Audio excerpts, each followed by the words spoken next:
ओम शांति। आज के ईश्वरीय महावाक्य 8/10/2022 की साकार मुरली का सार है। आज हम बच्चों से मीठे मीठे प्यारे प्यारे शिव परम पिता परमात्मा ने कहा, मीठे बच्चे, तुम्हारी पढ़ाई बुद्धि की है। बुद्धि को शुद्ध करने के लिए प्रवृत्ति में बहुत युक्ति से चलना है, खान पान की परहेज रखनी है। प्रश्न है, ईश्वर की कारोबार बड़ी वंडरफुल और गुप्त है, कैसे?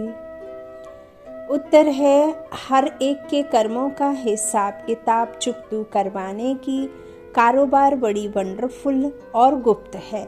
कोई कितना भी अपने पाप कर्म छिपाने की कोशिश करे लेकिन छिप नहीं सकता, सजा जरूर भोगनी पड़ेगी।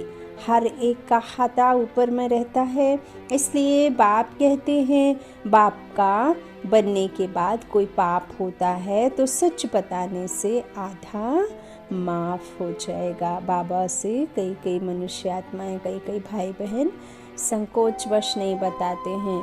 कई बार उन्हें ऐसा अनुभव होता है कि बाबा क्या सोचेगा, हमसे तो बहुत बड़ी गलती हो गई, भूल हो गई, या जाने अनजाने जो भी हमसे होता है। तो देखिए, वो हमारा पिता है, माता भी है, गुरु भी है, सखा भी है, भाई भी है, बंधु अनुज सब कुछ है।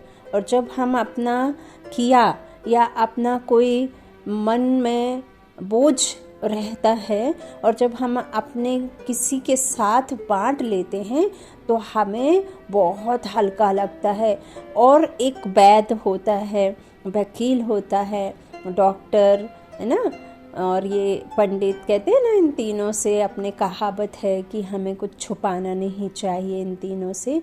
तो ये तो हमारा सर्वस्व है।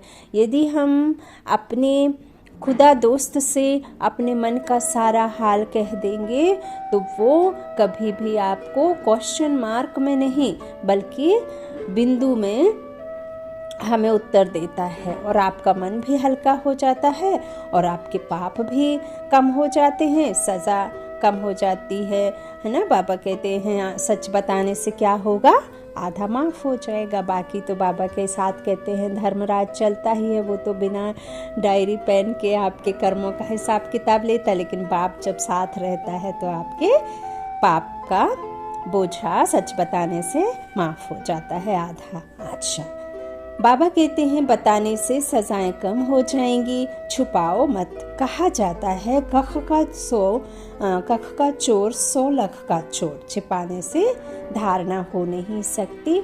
हम एक गलती छुपाने के लिए 100 गलतियां कर बैठते हैं ना। एक सच ना बताने की वजह से ना जाने कितने झूठ बोलने पड़ते हैं, है ना। और यह देखिए, कहावत सच नहीं, यहाँ प्रैक्टिकल में बाबा हमें समझाते हैं।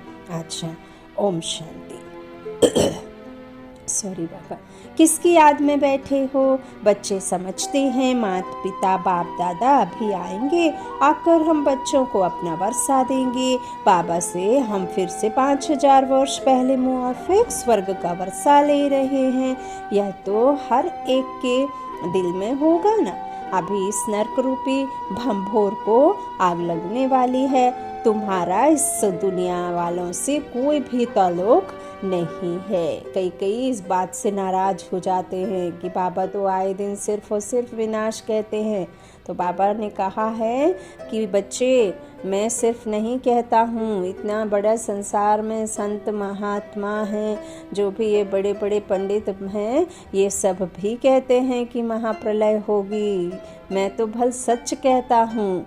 उनको तो आदि मध्य अंत के ड्रामा का कोई नॉलेज ही नहीं है। मैं तो नॉलेजफुल हूँ। मैं तो जो भी कहता हूँ सत्य कहता हूँ, झूठ तो रिंचक मात्र होता नहीं।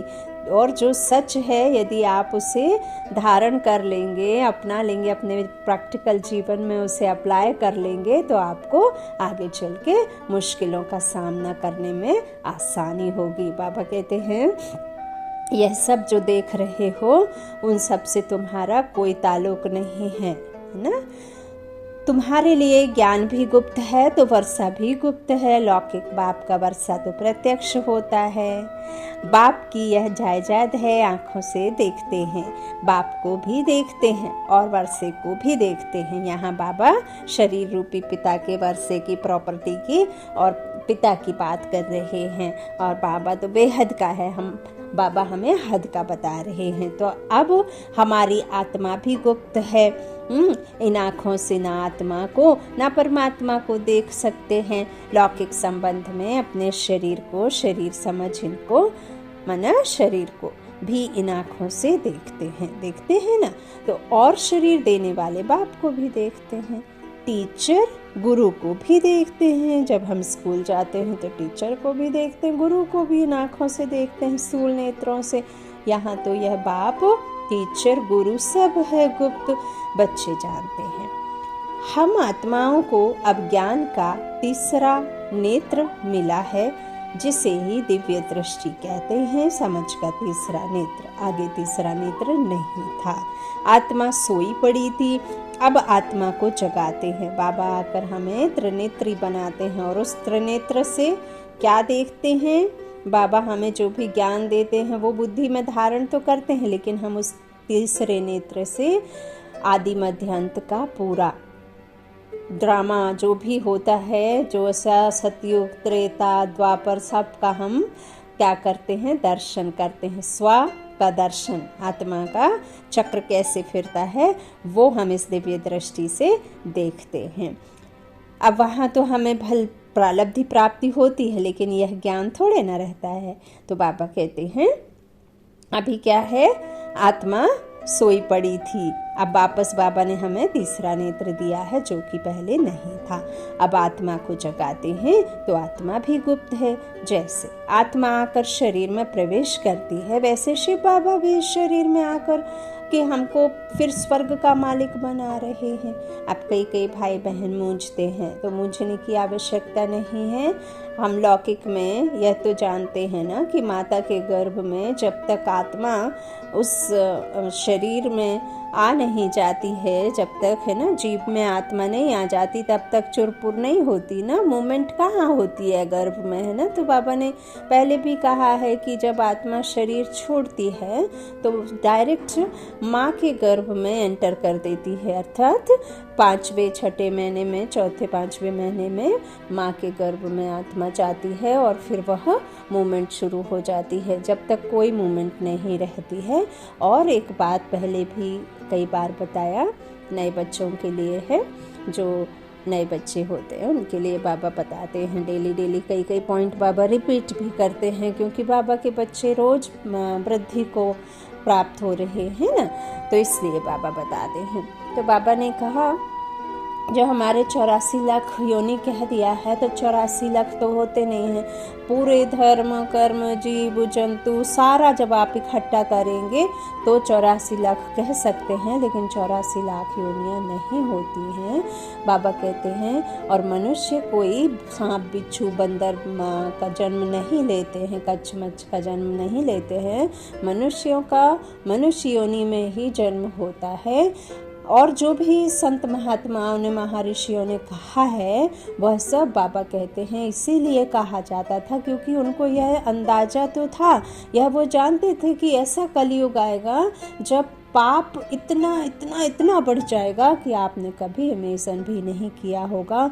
पति और पत्नी का ऐसा रिश्ता होगा कि भल साथ रहेंगे लेकिन एक दूसरे की मौत के प्यासे रहेंगे। क्यों? क्योंकि कभी पत्नी की दिल कहीं लगी रहेगी, कहीं पति की, ना तो बाप और बच्ची का संबंध। सब जो महर्षि वगैरह जो भी हमारे संत महात्मा थे वो यह सब बातों को जानते थे, इसीलिए वो डराने के तौर पर कहते थे ताकि कोई पाप ना करे। लेकिन जब मनुष्यों ने एक बार पाप किया, विकर्म किया, कुछ किया ऐसा, तो जब उनको किसी ने मतलब रोका नहीं, टोका नहीं, क्योंकि घट घट टिक्कर भीतर में तो परमात्मा नहीं है ना।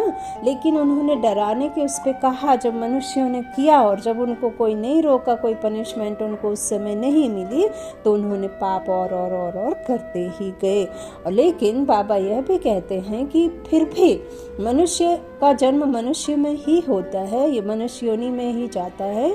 लेकिन जो हम सज़ा भोगते हैं, जो हमारे किए जाने अनजाने विकर्मों की सज़ा हम भोगते हैं, तो वो इस तरह से बीमारी से, रिश्तों में अनबन से, कोई अपंग होता है, कोई कैसा होता है, कोई कैसा होता है, कोई पैदाइशी बीमार होता है, मतलब कुछ भी आप कह सकते हैं। आपके जीवन में जो आती हैं, खिटपिट होती हैं, समस्याएं चलती हैं, वही हमारे पापों का भुगतना है ना। वही हिसाब किताब उनके द्वारा हम चुकतू करते हैं, उसे फिर सज़ा कहा गया है। कोई ऐसा नहीं है कि आत्मा जब शरीर छोड़ देगी तब वह खून की नदी में जाएगी। अब आत्मा शरीर से निकल जाती है तो आत्मा को तो कुछ पता नहीं रहता, वो तो अशरीरी हुई और वो कर्म में तो रहती नहीं है। शरीर भी बिना आत्मा के कुछ नहीं और आत्मा भी बिना शरीर के कुछ नहीं है ना। फिर शरीर के साथ कुछ भी करो तो कुछ पता नहीं, तो उससे आप कहाँ ले जाएंगे, कौन से नर्क में ले जाएंगे? नर्क तो यही है, यहाँ ही आपको सब कुछ फिनिश करके अपना जो भी है फिर आपको जाना है मुक्ति में, है ना, जीवन मुक्ति में। और मुक्ति दाता आया है मुक्ति देने के लिए। अच्छा, बाबा कहते हैं जैसे आत्मा आकर शरीर में प्रवेश करती है, वैसे शिव बाबा भी आकर हमको क्या करते हैं, फिर स्वर्ग का मालिक बना रहे हैं, है ना। कई मूंझ जाते हैं कि शिव परमपिता परमात्मा कैसे किसी के उसमें आ सकते। तो ठीक वैसे ही जैसे विकारी आत्मा, प्रेत आत्माएं अपना शरीर समझकर एंटर मार लेते हैं। और फिर अभी देखिए नवरात्रि में भी हम कहते हैं, पहले हम भक्ति में थे तब हम कितना विश्वास करते थे कि उसमें देवी आई हैं, चारों तरफ सराउंडिंग प्रश्न पूछे जाते थे, अपने अपने पूछते थे, मुझे ये समस्या है, वो समस्या है। तो जब आपने उस पर विश्वास किया तो ये तो स्वयं परमपिता परमात्मा आकर के खुद कहते हैं, खुद अपना नॉलेज देते हैं। जानी जाननहार बाप आता है और कहता है कि बच्चे, मैंने इस तन का आधार कल्प पहले लिया, कल्प कल्प लेता रहूँगा। ऐसा नहीं है कि कोई आज लिया तो कल्प बाद हम किसी और के तन में आएंगे, नहीं। यही मेरा रथ मुकर्रर है और इसी रथ में मैं आता हूँ, आता रहूँगा और आया था, है ना। तो यह सब बातें समझना है, क्वेश्चन मार्क लगाने की आवश्यकता नहीं है, क्योंकि यह सर्वशक्तिमान बाप खुद आकर के कहते हैं, रचता बाप, है ना। बाबा कहते हैं, बुद्धि भी कहती है, हमने अनेक बार बाप से वर्षा लिया है आधा कल्प के लिए, फिर आधा कल्प गंवा देते हैं। अब फिर से हम श्रीमत पर अपनी राजधानी स्थापन कर रहे हैं। श्रीमत देने वाला भी गुप्त है। तुम्हारी आत्मा जानती है कि हम परम पिता परमात्मा से गुप्त रूप से सुन रहे हैं। आत्मा सुनती है परमात्मा से, लेकिन बाबा ने आधार लिया है, तो आत्मा अभिमानी जरूर बनना है ना। आत्माभिमानी, देह अभिमानी नहीं, आत्माभिमानी बनना है और गर्व करना है, लेकिन परमात्मा की शिक्षा पर और खुद की आत्मा पर। पहले आत्मा है, पीछे शरीर है। आत्मा अविनाशी, बाप भी अविनाशी। बाप जो शरीर लेता है वह विनाशी है। इस शरीर में आकर बच्चे बच्चे कहते हैं और स्मृति दिलाते हैं कि मैं आया हूँ तुमको देवी सतयुगी स्वराज्य के लिए पुरुषार्थ कराने। मैं करता नहीं हूँ, क्योंकि मैं यहाँ आता ही नहीं हूँ, मैं आकर के वापस जाता हूँ। ऐसा नहीं है कि आ गया तो फिर जाऊँगा ही नहीं, है ना। तो युगे युगे नहीं, मैं युग युग नहीं आता हूँ, मैं आता हूँ सिर्फ और सिर्फ संगम पर, और संगम पर आकर के फिर भी वापस जाता हूँ, है ना। बार बार नहीं, एक बार। तो पुरुषार्थ भी पूरा करना है। सतयुग में सिर्फ तुम्हारा ही राज्य होगा, तुम राज्य करते थे, फिर पुनर्जन्म तो लेना होता है ना, पुनर्जन्म में आना ही है। जो श्री कृष्ण की वंशावली अथवा दैवी कुल के थे वही फिर रहेंगे, दूसरा फिर कोई नहीं होगा, चंद्रवंशी कुल भी नहीं होगा। यह तो बहुत सहज बातें हैं समझने की। बाबा कहते जब सतयुग रहेगा ना, उस समय कोई भी चंद्रवंशी अर्थात कोई राम सीता के राज्य का नहीं रहेगा, राजा रानी के राज्य का। महाराजा महारानी के समय सिर्फ और सिर्फ उनका ही राज्य चलेगा, है ना, लेकिन एक से नहीं, प्रजा भी रहेगी। तो बाबा कहते हैं फिर वहाँ पे कोई भी चंद्रवंशी का नहीं होगा। यह तो बहुत सहज बात है, बाबा बैठ समझाते हैं। बरोबर सतयुग में कोई धर्म नहीं था, अभी तो ढेर धर्म हैं, आपस में लड़ते झगड़ते रहते हैं, अनेक तालियां बजती रहती हैं। सतयुग में धर्म ही एक है तो ताली बजती नहीं, जब है ही नहीं कुछ, है ना। जैसे पहले जॉइंट फैमिली में एक मुखिया अगर कुछ कह देता था तो पीछे पीछे बिल्कुल जैसे वो चलते ना बतख के बच्चे सीधा लाइन बना करके ना, वैसे रानी के पीछे चींटियां पीछे चलती हैं, उसी तरह से फिर एक ने कहा माना वो पत्थर की लकीर हो गई, है ना। तो अनेक कुछ रहता ही नहीं था सोचने समझने के लिए, ताकि हमारी बुद्धि दूसरे उसमें जाए। मतांतर नहीं थे। अब तो एक परिवार में 5 फैमिली मेंबर हैं, तो उन 5 परिवार के सदस्यों के बीच में, उन आत्माओं के बीच में भी एकता नहीं होती है। अनेक मत रहते हैं, कोई कुछ कोई कैसा कोई कैसा। तो एक का पाठ दूसरे से नहीं मिलता, और मत भी नहीं मिलते, और सोच भी नहीं मिलती, और उनका जो करने का होता है वह भी अलग अलग चाहत होती है। और किसी को कुछ पसंद तो किसी को कुछ पसंद, उस चक्कर में फिर मतभेद होते हैं, लड़ाइयाँ भी होती हैं। वो सोचता है कि मेरा जो सोचना है वह बहुत अच्छा है, और सामने वाला सोचता है मैं अच्छा हूँ, वो सोचता है मैं। अब यहाँ भी वो जो धर्म स्थापक गुरु आते हैं, धर्म स्थापना करते हैं, तो वो समझता है कि मेरा बड़ा है, वो समझता है मेरा बड़ा, वो मेरा करके फिर मेरेपन में ही अहम आता है, और अहम से ही फिर क्रोध आता है, और उसमें ही फिर हम विकार आदि में गिरते हैं। अहम भाव पैदा होता है अनेकता की वजह से। जब एकता होती है तो कोई अहम आता ही नहीं है, क्योंकि वहाँ कोई अहम आने की बात ही नहीं होती, मतांतर नहीं होते हैं, अद्वैत राज्य होता है। तो बाबा कहते हैं इस तरह से वहाँ तालियां क्यों नहीं बजती हैं, क्योंकि वहाँ कोई भी अनेकता की बात होती नहीं है। यथा राजा यथा रानी, एक धर्म एक कर्म। तो तुम बच्चे गुप्त ही अपना राज्य स्थापन कर रहे हो, हर एक कहेंगे हम अपने राज्य में उच्च पद पाने का पुरुषार्थ कर रहे हैं, तो इतनी बहादुरी भी चाहिए। तुम्हारा नाम ही है शिव शक्ति। शेर पर सवारी कोई होती नहीं है, यह महिमा दिखाई है, इसलिए शक्ति को शेर पर बिठाते हैं। बाबा कहते हैं तुम कोई शेर पर तो नहीं बैठते हो, आपको एक शेर दे दिया जाए, है ना, और कहा जाए कि उस शेर पर आप 24 घंटे बैठो, बैठ सकते हैं? नहीं बैठ सकते। आपको स्कूटर दे दिया जाए और आपको कहा जाए कि आप कुछ भी मत करो, कहीं भी मत जाओ, सिर्फ इस पे बैठे रहो, पॉसिबल है? पॉसिबल है? नहीं है। फिर कैसे उससे एक तो कैलाशपुरी में बिठा दिया, और कैलाशपुरी में ऊपर बिठा करके उससे एक बैल पर बिठा दिया, भगवान को बैल पर बिठाया दिखाते हैं। कोई भी जब आप नहीं बैठ सकते तो हमने ईश्वर को कैसे बिठाया? हम कहते हैं भक्ति में कि भोग को चखते नहीं हैं, क्योंकि भोग को हमको भगवान को पहले खिलाना है। अरे यदि भोग में आपने जो बनाया है, जो भी परमात्मा के लिए, ईश्वर के लिए, जिसे हम भगवान मानते आए हैं, जो मूर्तियों को, तो यदि आपने कुछ उसमें कमी बेसी रह गया, मान लीजिए हम कुछ उनको चढ़ाते, कुछ भी भोग आदि लगाते, उसमें शक्कर ज़्यादा हो गई, नमक ज़्यादा हो गया, मिर्ची ज़्यादा हो गई, तो यदि आप उसे पसंद नहीं करेंगे तो ईश्वर कैसे पसंद कर लेगा? कैसे आप उस भगवान को खिला सकते हैं कि कड़वा और कुछ भी दे दिया? आप एक अंदाज से ही डालते हैं ना। तो इसीलिए आपने देखा होगा जानकी दादी कभी भी बाबा की टोली या कुछ भी बाबा के भंडारे में बनाती थी, तो हमेशा दादियाँ हमारे जो भी बाबा के बच्चे बनाते हैं, अभी भी मधुबन में हमारे सूरज भाई जी, तो वो बाकायदा उसको निकाल करके थोड़ा सा चखते हैं। शबरी क्यों बेर एक तरफ जूठे और एक तरफ जो सड़े खट्टे बेर साइड में हटाते जा रही थी? क्योंकि वो चाहती थी कि मैं कैसे भला राम को खट्टे बेर खिलाऊं, तो उसमें वो प्रेम था। आप कैसे कह देते हैं कि हम भोग झूठा ना करें? अरे आप यदि गड़बड़ खिला देंगे फिर पाप नहीं पड़ेगा आपको, है ना। इसीलिए भोग को पहले चखते हैं, है ना, दादियाँ चखा करती हैं। वैसे भी हमें ही खाना है, अगरबत्ती मंदिरों में जलती ज़रूर है, लेकिन भगवान सुगंध नहीं लेता, हम अपनी पसंद से लेते हैं और भगवान का नाम रख देते हैं। अच्छा, बाबा कहते हैं फिर कैसे कोई बैठे? बाबा कहते हैं शेर पर नहीं बैठते हो, तुम तो माया पर जीत पाने वाले हो, यह पहलवानी दिखाते हो, इसलिए तुम्हारा नाम शिव शक्ति सेना रखा है। यूँ तो गोप भी है, परंतु मेजॉरिटी माताओं की है।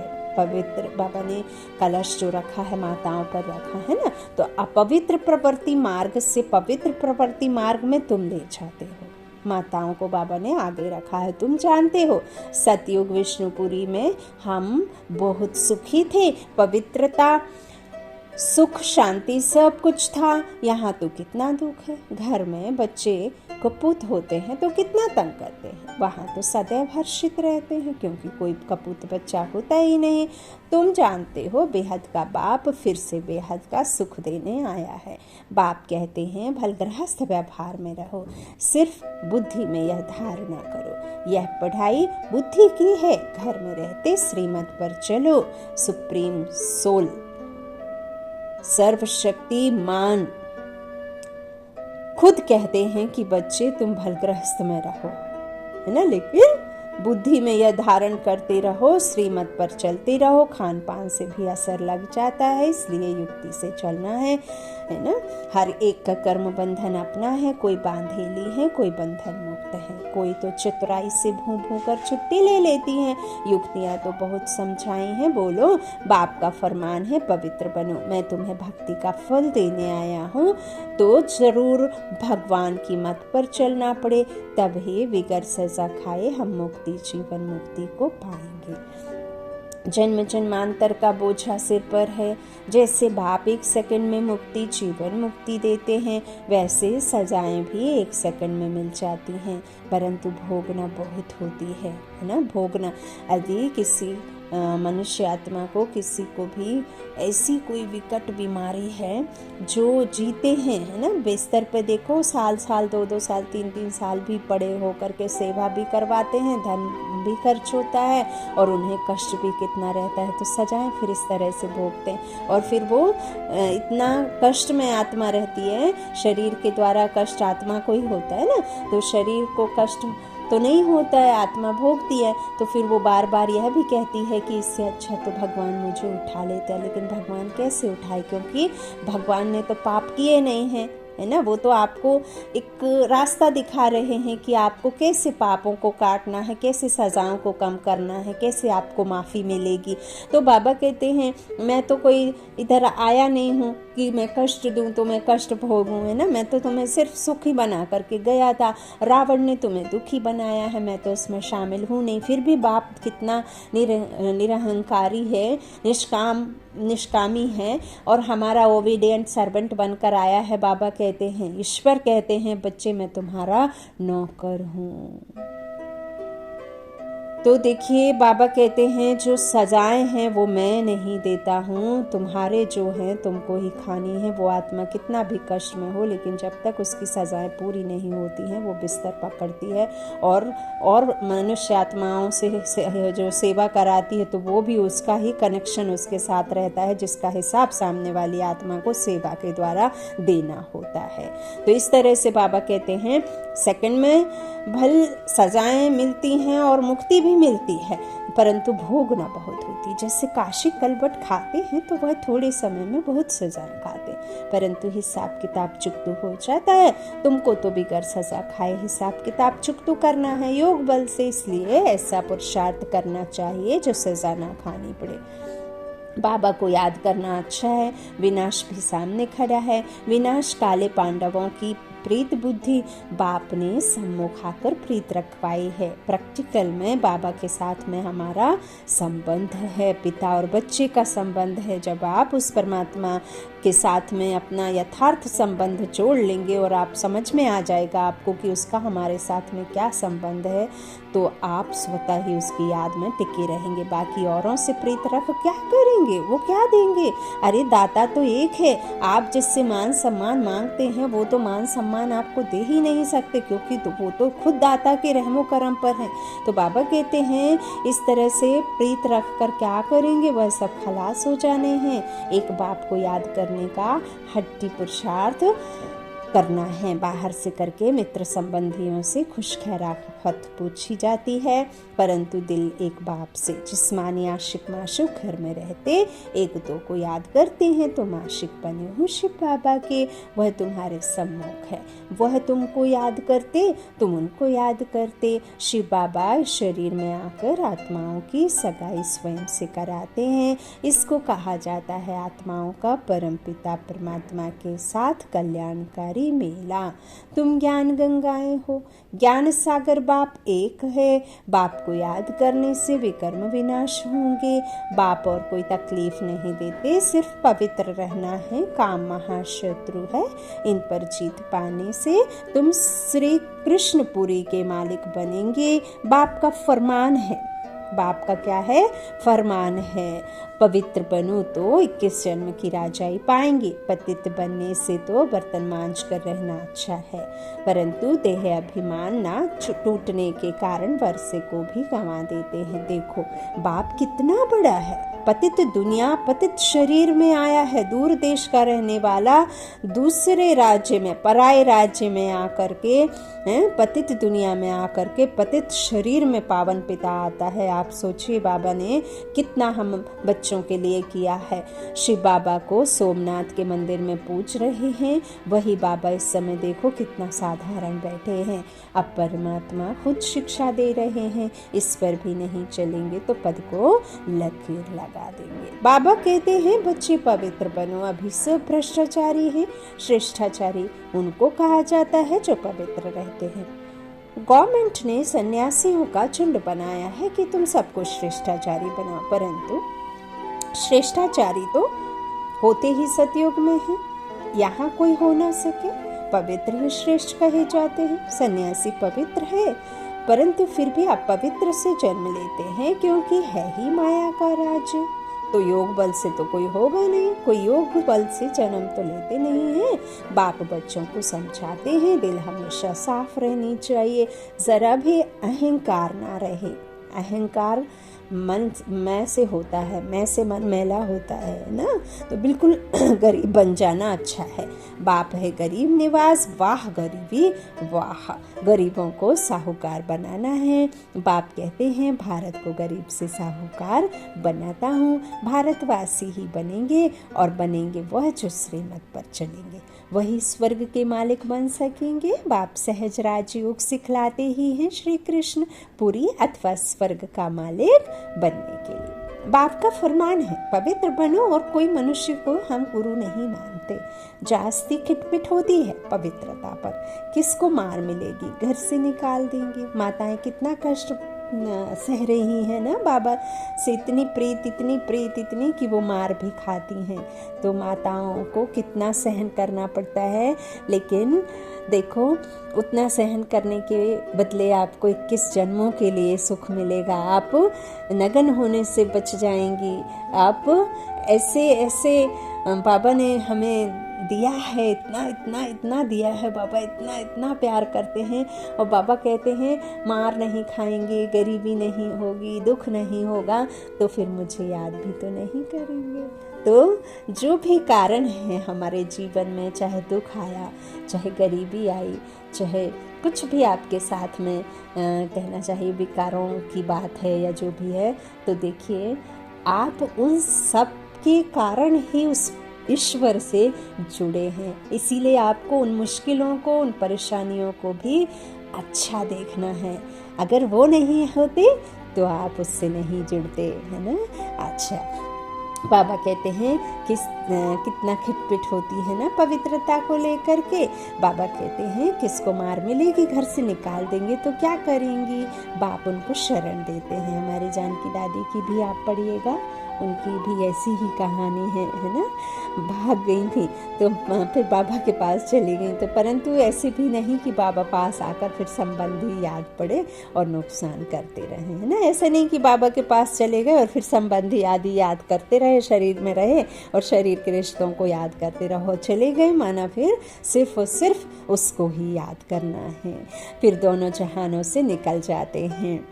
ज्ञान की धारणा नहीं करते तो सुधरते नहीं, पुरानी ही चाल चलते रहते हैं। यहाँ तो कोई भी पाप नहीं करना चाहिए, तुमको तो पुण्य आत्मा बनना है। श्रीमत के आधार पर अपने आप से पूछो, यह पाप है व पुण्य है। बाबा समझाते हैं, जो भी पाप किए हैं वह बाप को सुनाने से आधा पाप मिट जाएगा। बहुत बच्चे बताते हैं हमने यह किया, यह गुनाह फलाने से पतित बने हैं। बाप तो जानते हैं ना कितने भी कर्म किए हैं। समझाते हैं अभी कोई पाप नहीं करो, नहीं तो सजा एकदम 100 गुनी हो जाएगी। फिर धर्मराजपुरी में साक्षात्कार कराएंगे। तुम ऐसे ऐसे पाप करके छिपाते थे, छिप तो सकता नहीं, भल नहीं देखते हैं। वह बाप तो अच्छी रीति जानते हैं ना। धर्मराज के पास सारा खाता रहता है। ईश्वरीय कारोबार बड़ी वंडरफुल और गुप्त है। कहते हैं ना, जरूर पाप किया है तब दूसरे जन्म में छी घर में जन्म मिला है। कहते हैं ना, खुद से ही कहती रहती है आत्मा कि हे भगवान, मैंने कितना पाप किया होगा जो मैंने ऐसे घर में जन्म लिया। तो ज़रूर जमा होता है ना, ऊपर में खाता तो है ना। और कोई रॉयल फैमिली में कोई बच्चे को आप देखते हैं बड़ा सज धज के, बड़ा उसमें चलने का बहुत अधिक धनवान होता है, तो कहते हैं ना, इसने तो इनके पिता ने इतना प्यारा बच्चा पाया है, बहुत अच्छे कर्म किए होंगे। और वो बच्चे को देख के कहते हैं कि इसके देखो कितने अच्छे कर्म हैं जो ऐसे घर में जन्म लिया है ना। बाबा कहते हैं तो ज़रूर जमा होता है ना, ऊपर में खाता तो है ना। अभी वह खाता यहाँ है, इसलिए बाप समझाते रहते हैं कि अब कोई पाप नहीं करना। कख का चोर 100 लाख का चोर कहा जाता है। समझना चाहिए कि हम बहुत पाप करते हैं, फिर पद भ्रष्ट हो जाएंगे। धारणा नहीं होती तो ईश्वरीय सर्विस कर नहीं सकते, औरों का भी कल्याण करना है ना। तो ऐसे समय बर्बाद करेंगे, पाप करते रहेंगे तो पद कम हो पड़ेगा। फिर कल्पांतर के लिए वह पद हो जाएगा। इसलिए जितना हो सके पुरुषार्थ करना है। पूछते हैं बाबा के पास क्यों आते हो? कहते हैं सूर्यवंशी राजधानी का वर्षा लेने, तो श्रीमत पर जरूर चलना पड़े। देखना है कि मेरे से कोई बुरा काम व पाप तो नहीं होता है, नहीं तो 100 गुना दंड पड़ जाएगा। फिर दास दासी जाकर बनेंगे, भरी ढोएंगे, पढ़ेंगे लिखेंगे नहीं तो भरी धोएंगे ना। यहाँ इसलिए थोड़े ही आए हो। बाबा कहते, मम्मा बाबा कहते हो तो नर से नारायण बनना चाहिए ना, बिगर धारणा के पद कैसे पाएंगे? अब कई समझते हैं कि उनका तो मुकर्रर है कि श्री कृष्ण और राधे बन करके आएंगे, वही लक्ष्मी नारायण बनेंगे, तो फिर हमारा भी मुकर्रर होगा, हम कैसे बन सकते हैं? पुरुषार्थ जैसा करा रहे हैं, जैसा कर रहे हैं, बस इतना ही है। बाबा के तो हम बन ही गए हैं, बाबा तो हमारा हो ही गया है ना। तो याद में नहीं रहते हैं, बीच बीच में कर लिया, जब कभी ज़रूरत पड़ी तो कर लिया। तो बाबा कहते हैं उनका तो मुकर्रर है, बाकी तो अभी 108 की भी माला नहीं बनी है ना। तो फिर वो ही जाएंगे जो पुरुषार्थ जास्ती करेंगे, है ना। उन्होंने तो सेकंड्स में सब कुछ छोड़ दिया। तो बाबा कहते हैं मम्मा बाबा तो नर से नारायण, नारी से लक्ष्मी बनते हैं ना, तुमको भी तो बाप पढ़ाते हैं, है ना। कहते हैं संसार में जो महान आत्माएं हैं, जो इतने बड़े नामी ग्रामी आत्माएं, मनुष्य आत्माएं हैं, उनके पास भी 24 घंटे, आपके पास भी 24 घंटे, उनके पास भी वही रात दिन, आपके पास भी वही रात दिन। फिर उनमें और आप में फर्क क्यों? उन्होंने किया, आपने नहीं किया, है ना। तो तुमको भी बाप वही पढ़ाते हैं ना, कोई अलग से तो नहीं पढ़ाते हैं कि मम्मा बाबा को अलग पढ़ाया और आप बच्चों को अलग पढ़ा रहे हैं, नहीं। तो बाप से पूरा वर्षा लेना चाहिए। बहुत है जो छिप छिप करके पाप करते रहते हैं, बतलाते नहीं है, कितना भी समझाओ फिर भी छोड़ते नहीं है। चोर को आदत पड़ जाती है तो चोरी बिगर रह नहीं सकता, झूठ बोलने बिगर रह नहीं सकते। सच्चे बाप के साथ सच ही बोलना चाहिए। बाप को बतलाना चाहिए कि हमसे यह पाप हुआ है, क्षमा करो। माया ने पाप करा लिया, अच्छा फिर भी सच बोला है तो पाप आधा माफ हो सकता है। ऐसा नहीं है कि सच बोल दिया तो दोबारा फिर रिपीट कर दिया और फिर से बोल दिया फिर रिपीट कर दिया, नहीं। सच बोलना माना कसम उठा लेना कि दोबारा जो गलती करी वो गलती रिपीट नहीं होगी। देखिए, गलती करना कोई बुरी बात नहीं है, लेकिन गलती को बार बार दोहराना गलत है और उससे सीख ना लेना गलत है ना। तो बाबा कहते हैं बता देने से पाप कम हो जाते हैं, है ना। इस तरह से नहीं तो पाप बढ़ता ही जाएगा। कोई कहते हैं धंधे में पाप होता है, व्यापारी लोग पाप करते हैं तो धर्मायु निकालते हैं कि पाप कम हो जाए। पाप करके फिर पुण्य में पैसा लगा दिया वह भी अच्छा ही है, डूबी नाव से लोहा निकले वह भी अच्छा। यह बाप तो स्वर्ग की स्थापना करते हैं तो सब पुण्य में ही चला जाएगा, दान पुण्य करने वालों को मिलता तो है ना। बाप हर एक को समझाते हैं, बाप हर एक बात में मत देते हैं, तो बच्चों को कभी ऐसा काम नहीं करना चाहिए। परंतु माया छोड़ती नहीं है, अच्छी अच्छी चीज देखेंगे तो झट खा लेंगे व उठा लेंगे। ऐसे ऐसे पाप कर्म करने से अच्छा ही पदभ्रष्ट कर लेते हैं, अपना ही करते हैं, दूसरों का तो होता नहीं है। जो कर्म का बीज डाला है वो कर्म तो बीज का फल आपको ही मिलना है ना। ऐसे तो नहीं है कि हमने किया तो आपको मिलेगा, आपने किया तो हमको मिलेगा, नहीं। तो कई बच्चे बाबा बाबा कहकर फिर हाथ छोड़ देते हैं, हाथ छोड़ा फिर क्या हाल होगा, माया एकदम ही कच्चा खा लेगी, फिर वह कौड़ी का भी नहीं रहता। नंबरवार तो होते हैं ना। बाबा कहते हैं सुख धाम में कोई तो राजा ही करते हैं, कोई फिर साधारण भी होंगे, दास दासियां भी होंगी ना। तो अभी तुम बच्चों को बेहद के बाप से बेहद का सुख का वर्षा मिल रहा है, इसलिए बाप की श्रीमत पर चलकर पूरा वर्षा लो। मौत तो सामने खड़ा है, अकाले मृत्यु तो होती है ना। एरोप्लेन गिरा तो सब मर गए। जिस सफर को आप कई हजारों मीलों का समझते हैं और उसे हजारों मीलों का सफर कुछ एक घंटों में आप सफ़र तय करने के उससे चाहते हैं, लेकिन गिर गया है ना। अगर फ़ायदा है तो नुकसान भी है ना। तो बाबा कहते हैं गिरा तो इकट्ठा सब चले गए, सब मर गए। किसको पता था कि यह होगा? मौत सिर पर खड़ा है। इसलिए कोशिश करके बाप से पूरा वर्षा लेना चाहिए। श्रीमत पर शरीर निर्वाह अर्थ कर्म भल करो, साथ साथ यह पढ़ाई भी पढ़ो। जितना चाहिए उतना करो, नहीं इतना नहीं करो कि और की चाहत में मत भटको। क्योंकि अब जो भी हम इकट्ठा करने के सोच रहे हैं कि नाती पोते परपोते खा लेंगे, तो वो वाला समय नहीं है। वह सोचना भी एक तरह से आपको बेवजह की बातें हैं। तो बाबा कहते हैं साथ साथ में यह पढ़ाई भी करो। बाप युक्तियाँ तो सब बतलाते हैं, पुरुषार्थ कर पवित्र भी रहना है। झाड़ू लगाना बर्तन मांजना अच्छा है अपवित्र बनने से, परंतु देही अभिमानी बनना पड़े। पवित्रता का मान तो है ना, पवित्र नहीं बनेंगे तो पद भी नहीं पाएंगे। यह सब बच्चों को समझानी दी जाती है। बच्चे तो वृद्धि को पाते रहेंगे, प्रजा भी बहुत बननी है। एक राजा को प्रजा तो हजारों के अंदाज में चाहिए ना। राजा बनने में मेहनत है। अच्छा मीठी मीठी सी लाधे बच्चों प्रति माता पिता बाप दादा का याद प्यार और गुड मॉर्निंग। रूहानी बाप की रूहानी बच्चों को नमस्ते। हम रूहानी बच्चों की रूहानी माता पिता बाप दादा को याद प्यार और गुड मॉर्निंग। बाबा को इतना याद करना है, इतना याद करना है, बाबा को इतना विश्वास रखना है, इतना विश्वास बाबा पर रखना है कि हमारे ऊपर कोई मुश्किल समस्या आए तो चिंता उस बाबा को हो, हमें नहीं। अच्छा, धारणा के लिए मुख्य सार बाबा ने कहा, पहला, इस विनाश काल में दिल की सच्ची प्रीत एक बाप से रखनी है, एक की ही याद में रहना है। दूसरा, सच्चे बाप से सदा सच्चे रहना है, कुछ भी छिपाना नहीं है। देही अभिमानी रहने की मेहनत करनी है, अपवित्र कभी नहीं बनना है। वरदानी बाप का वरदान है, दुख की लहरों से न्यारे रहे, प्रभु प्यार का अनुभव करने वाले, खुशी के खजाने से संपन्न भव। संगम के समय दुख की लहरों की कई बातें सामने आएंगी, लेकिन अपने अंदर वो दुख की लहर दुखी नहीं करे।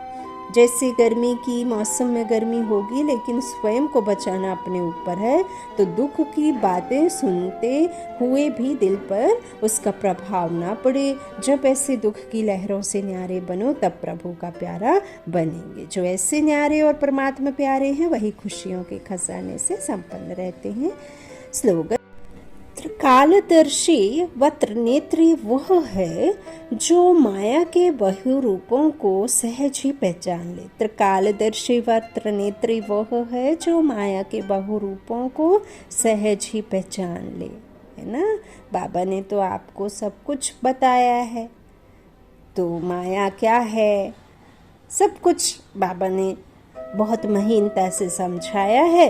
तो बाबा कहते हैं त्रिनेत्री उसे ही कहेंगे जो माया के अनेक रूपों को सहज पहचान लेगा। अच्छा, ओम शांति। शुक्रिया बाप दादा, शुक्रिया आप सभी भाई बहनों के स्नेह का, प्यार का।